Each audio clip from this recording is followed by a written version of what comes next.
All right, I'm gonna try and do this in 5 minutes instead of 10. So, to the woods with Travis. I put out my minerals this weekend. I had done a quick intro and I must have deleted it. So I'm home Monday morning and I put my minerals out, as you guys saw pictures, on Saturday. This is what I'd like this video to do. I'm going to post the video. I'm going to put the 3 videos of me putting out the minerals at each of the sites. The 3, 2 of them are pre-existing stand sites, and another one is a little bit of a switch where I actually had a mineral out a lot more difficult route. I'm probably about 40 or 50 meters as the crow flies, but the route to get in there was difficult, so I brought it back and made it a little bit easier to access when hunting, as far as being quiet and not kind of blowing out the area. You'll see that in the 3rd video. But I already have been asked, do minerals work for me? So here's the thing. Yes, minerals work for me. They're miracle rocks, critter crack, I don't care what you call them. But I think that everybody across the province is going to have different things that work. I don't think there's a catch-all for white-tailed deer. I hunt water courses because I believe bucks follow water courses. Big bucks anyway. So I'm already setting up near water. A lot of guys will tell you it's fairly important to set minerals up close to a water source. I don't know that to be true or not true. I know that I'm always close to water when I'm setting up stands, so my minerals are always close to a water source. All right. What minerals do I use? I started way back when using trophy rocks. Trophy rocks worked very, very well. But as the number of bear sightings, I'll call them, or bear incidents went up in my area, and just more bears in my area, in my opinion, although I haven't counted them all. But because there were more bears, I had put out a trophy rock, $25 at the time, I think is what it cost me. And because of their oblong shape, the bear, I got one video of, I put it out, I left, I got one video, a bear came in, picked up the rock, took off. Because of the shape of it, it could pick it up. So I've switched over to the $19.99 Canadian Tire jobs that are apple infused. They're a block, they're 44 pounds. They come in apple and cherry. My personal opinion, don't buy the cherry, buy the apple. And then I have used in a pinch, they have, I think they're $15, like $14.99. They're not infused with any flavor, but they're a nice mineral salt lick kind of thing. And they've worked fairly well for me as well, but my favorite is the apple infused one. So that's what I use. I have tried the powder, but the powder, it's easier to get in, but it doesn't seem to work as well for me. The deer up where I am really like to lick the block. Don't ask me why. That is just been my experience. So that's what I'm using. I want, instead of me explaining stuff that I probably explain in the next 3 videos at each of the sites, all I want to ask is that for anybody who's watching this, I'd like to start a conversation about minerals in the comments below. So there's a lot of guys out there that haven't used them and are interested how guys are using them. Give us a little bit of a rundown about how you're using them. Give a type up and say what you like and what you don't like. And we'll start a conversation. And if you have questions, ask questions. And then I ask any hunter that has any experience with minerals. The only thing is don't guess. If somebody asks a question, try to use your personal experience, that something that has worked, rather than I think it should work this way or I think it should work that way. How about this is how it worked for me? Or, don't necessarily get into the conversation if you don't have experience and knowledge doing it. Is that fair to ask? I hope so. If you don't like it, oh well, bugger off. It's my page. So, yeah, let's get a conversation going about minerals. I always put them out as soon as the snow's out of the woods. I think that's, as soon as the snow's out, I go in and I pick my spots and I place my minerals down. And the does seem to hit it first, and then the does come along because they're usually pregnant at the time. They're coming along, and then they start coming with the fawns. The yearling bucks are usually next to start hitting it. And then the big bucks, for me, normally speaking, more often than not, start hitting it in sort of late July all through August. And then as soon as they shed velvet, they don't hit the block again. They just don't. However, I believe they become accustomed to using certain pathways. And if they've frequented your pathway that your block is on, and that's where you're going to be setting up somewhere near that block, I find that you might be able to increase their willingness to go down your way rather than the 13 other ways they could potentially get to when they're going during the rut or whatever the case might be. And the does will continue to hit it, and the fawns from this year will continue to hit it. So the bucks, if they're tailing hot doe and she's coming in to have a lick at the apples or lick at the apple block, then that's you're going to get the bucks to come and investigate that as well. So, all right, any questions, let me know. That's just almost 6 minutes. I think that's as short as I can make it. Okay, thanks guys. To the woods. Talk to you soon.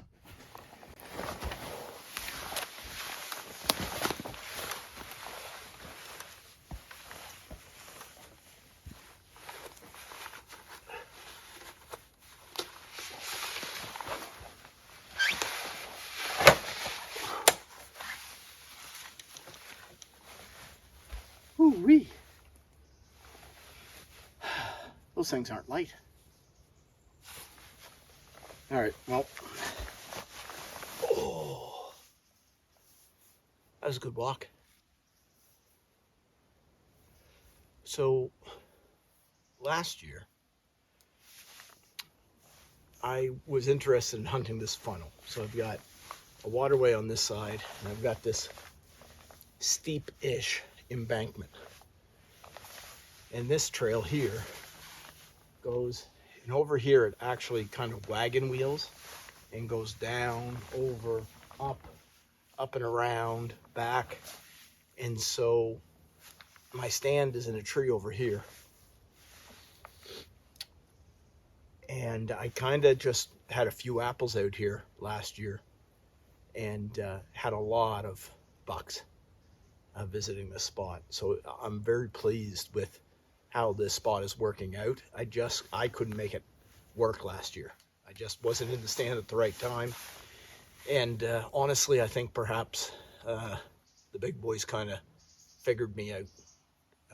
Not early on, but they ended up knowing how to check the wind, because I did have them in behind me a couple of times, even though I couldn't tell who it was. So down another 250, 300 meters, I actually had another camera set up with a salt block, just to see if the boys were going as far as that, but not coming through the funnel. I wanted that information last year. Ends up, the big boys never actually visited that salt block. They were only coming through here. And that chickadee's making all kinds of noise, but it's lovely. Only little bucks and does and fawns were down at that mineral lick. So, and the only doe I ever saw on camera in the funnel was actually being chased by one of the big boys. So I'm happy to hunt in here again, but I'm going to change it up a little bit. I'm going to put my salt lick here rather than going down and sort of reinitializing the one that I've got down 300. And I'm going to see if maybe some of the velvet bucks hit in here through the spring and summer. Just try a little something new.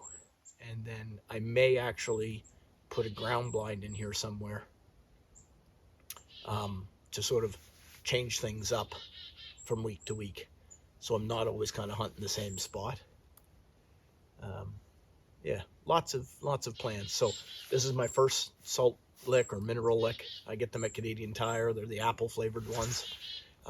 There is a little bear that was walking up and down this last year, so there is a potential that it might get rolled down the hill a couple of times.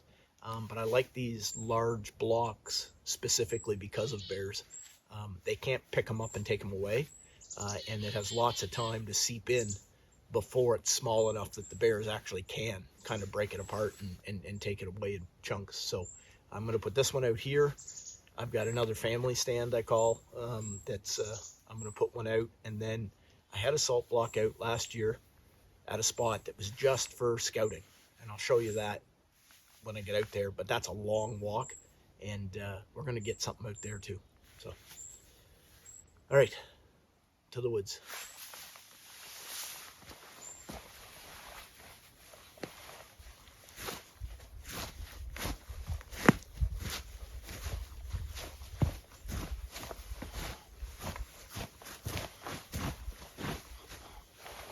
I do like to kick up a little bit of the moss and all that. They've done a good job kind of kicking this up, looking for the last bit of apple, but I always try to do that before I put it down.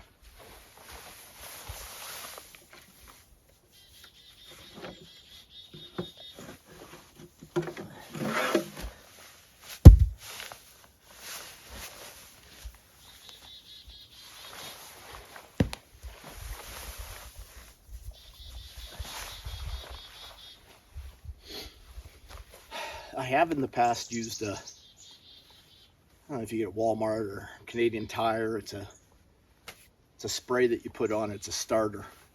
I have used that in the past and it has worked, but it kind of takes most of your scent off and kind of adds a blocker scent of some kind. Usually attracts the deer in, but in this particular spot, there's quite a bit of traffic, so I'm hoping they find it themselves. All right, I gotta check the camera, and then we're off to the next spot.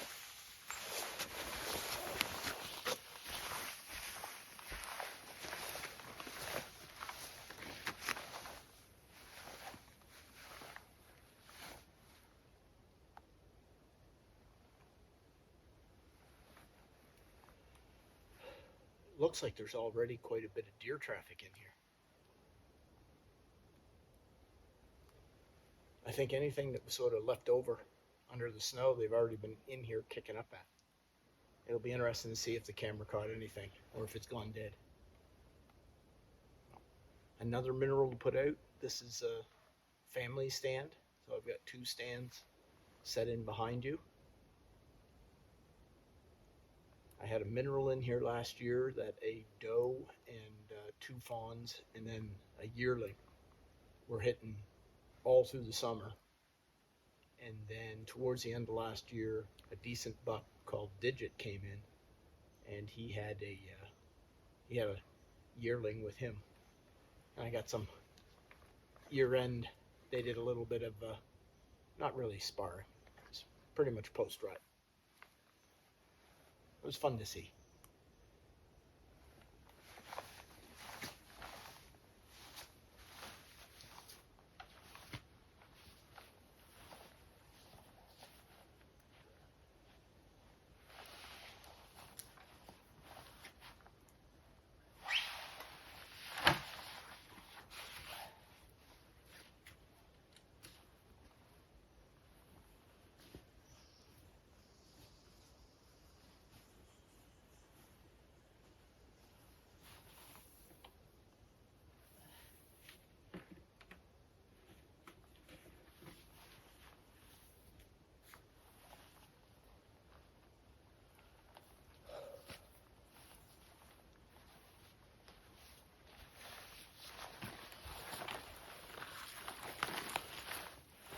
So again with this spot, I actually have an old woods trail that runs along here.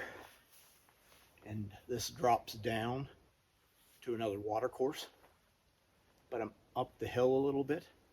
There's a swamp area that had a lot of traffic coming through it. And then kind of in this direction, along the water course halfway between the two, there were some rubs and some scrapes coming out of that swampy area. So this was a natural clearing, probably 80 meters off of that path. And because I can get in so quietly, I feel more like I'm trying to draw them up rather than going down. So Digit was the only big buck I had in here last year. And he was a good buck, but he wasn't massive, but he was young. So he's got a lot of potential, and he had that other little buck with him. I'm thinking this spot could produce, you know, as we move on from here. So I'll check the camera. Get a lot of cats in here too, which is nice.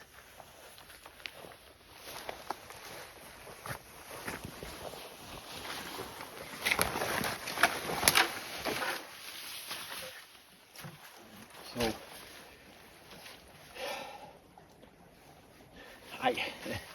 wanted to scout a little bit before I put down the mineral.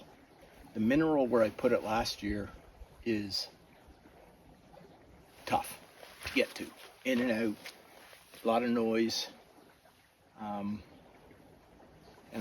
you have to cross this water course, which isn't too bad. This one gets not dry, but it stays moist, but this is about as high as it gets. And then there's another water course over this ridge and then down again. But in order to get to it, you got to go through horrible here or really bad skidders up and over. And it's not ideal. And I've got some nice trees here that I could set up a stand fairly easy right there. Take out this branch, which I'll probably take out just because I'm going to set the camera up.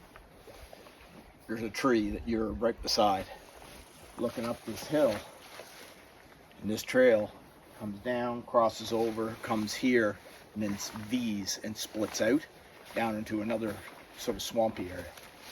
So I haven't had a camera set up here yet. I had a camera over that other water course.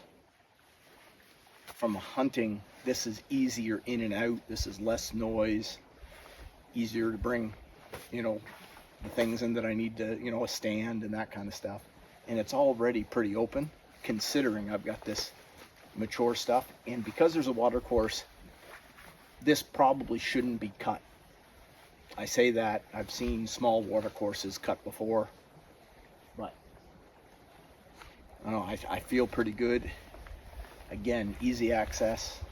I'm going to probably take this limb out, set up the camera, see what happens.